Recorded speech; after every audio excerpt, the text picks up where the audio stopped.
All right, hello everyone. So this weekend I watched the Michigan versus Indiana game, and in the fourth quarter, Higdon had a really nice 59-yard touchdown run I wanted to break down.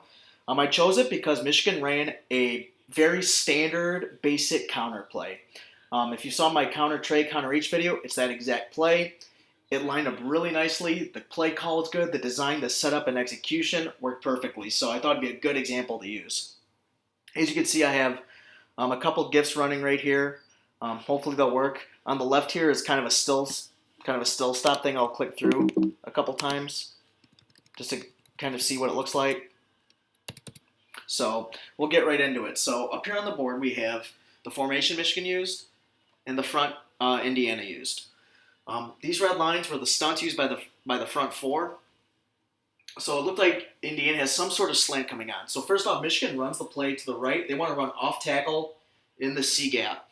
And Indiana is basically calling a slant to technically the strong side, since this side has a tight end and a receiver, so a stronger run strength. Now, normally, to start with the play side, normally a tight end in a counter play is taught to block down, usually towards a defensive tackle or a linebacker.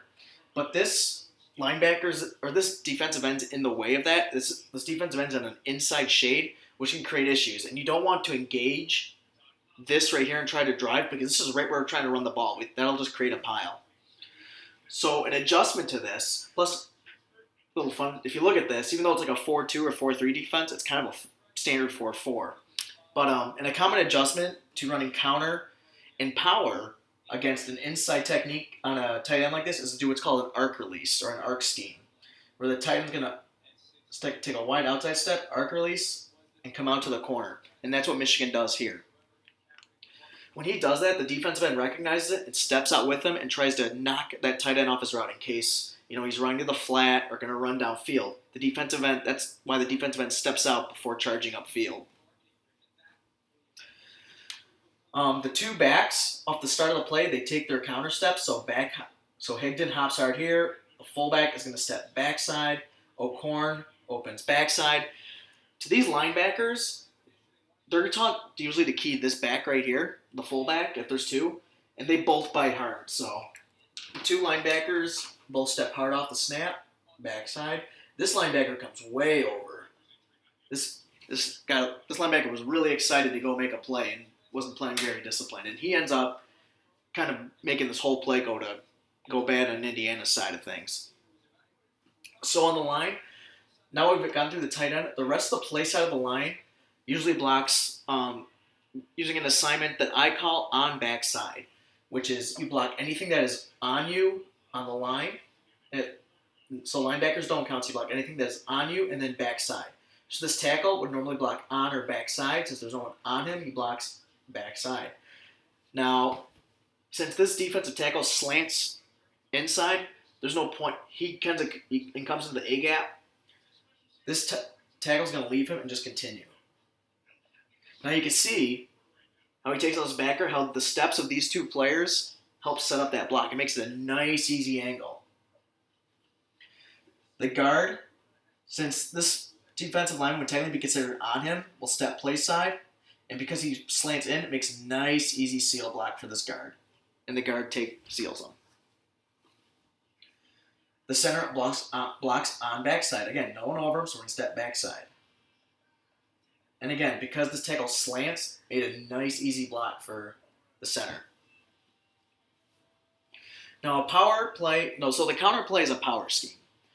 And in a power scheme in general, in the way I like to define it, has three features. It has a double team inside the hole, a kick out outside the hole, and a lead back coming through for the play side linebacker. This is normally where your double team would be, so that's established. It obviously ends up not being one, but it's there. Now you need a kick out block. That's done by the pulling guard. So he's going to step back off his line and kick out that defensive end.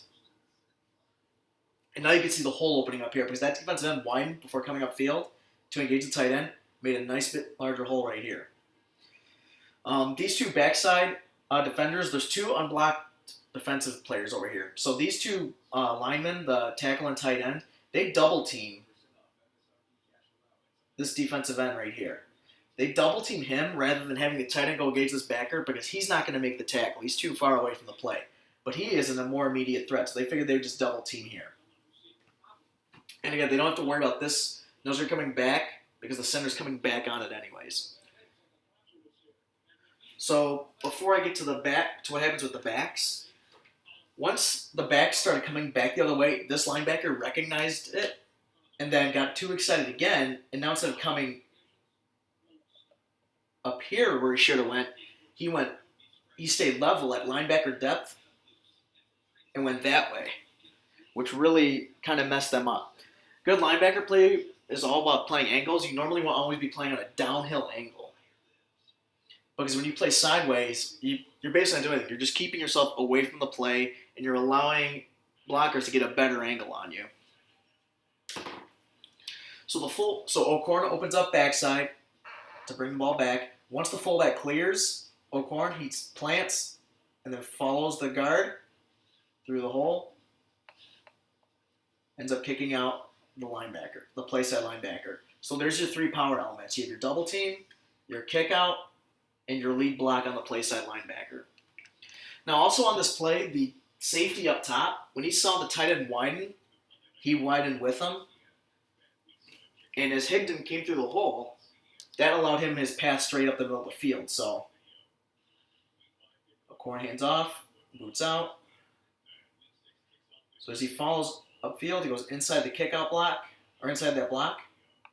And because the safety steps out here, he takes it back this way. Had the safety stayed in the middle of the field or came over this way, he probably would have had to bounce out here or take on the tack, or take on one-on-one. Then the receiver's trying to block the safety, but I mean the play's already over by the time he reaches there, and you can kind of see him sprinting behind Higdon at the end of the play. So you can watch the GIFs here. I'll scroll through this little image set once. So again, you can see off the snap that these two tackles slant inside. Again, setting up those nice blocking angles.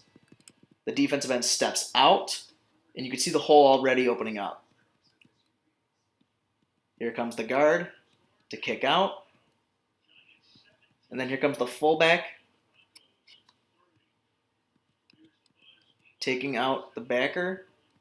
There's that, over here's that down block that the play side, that the right tackle had. And then off to the races. All right. So that's sort of how that counterplay developed. If you have any questions, please let me know. I'm going to try and keep improving these videos to where I have more visuals to help use. So hopefully this